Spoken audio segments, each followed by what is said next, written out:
નિકોલમાં police van અકસ્માત ચર્ચાનો વિષય બની। ભવાની ચોક પાસે શી ટીમની વાન ડિવાઈડર પર ચડી જતા સ્થાનિકોમાં ભારે ચર્ચા અને ઉત્સુકતા ફેલાઈ ગઈ। પ્રાથમિક માહિતી મુજબ વાન ચાલક નશાની હાલતમાં હોવાની ચર્ચા। સ્થળ પર વાનમાંથી દારૂની બોટલ અને દારૂ ભરેલો ગ્લાસ મળ્યાની વાત સામે આવતા લોકોમાં વધુ આશ્ચર્ય ફેલાયું। અકસ્માત બાદ સ્થાનિકો ટોળે વળીને સ્થળે ભેગા થયા। સ્થાનિકોએ વાન ચાલકને ઘેરી લીધો અને સમગ્ર ઘટનાની જાણ તરત જ નિકોલ પોલીસને કરી હોવાનું જાણવા મળ્યું। માહિતી મળતા નિકોલ પોલીસ તાત્કાલિક ઘટના સ્થળે પહોંચી। પોલીસે ડિવાઈડર પર ચઢેલી વાન નીચે ઉતારી અને ડ્રાઈવરને વધુ પૂછપરછ માટે પોલીસ સ્ટેશન લઈ જવામાં આવ્યો। પોલીસે જણાવ્યું કે વાન નિકોલ પોલીસની શી ટીમની હતી। પ્રાથમિક તપાસમાં વાન ચાલક આઉટસોર્સિંગ ડ્રાઈવર હોવાનું સામે આવ્યું અને સમગ્ર મામલે તપાસ શરૂ કરવામાં આવી।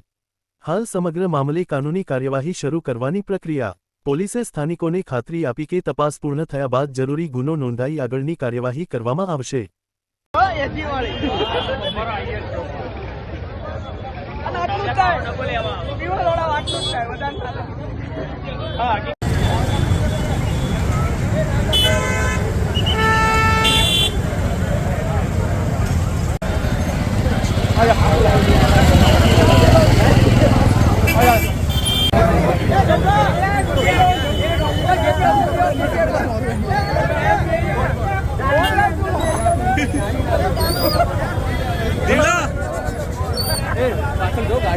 કેવું લાગી?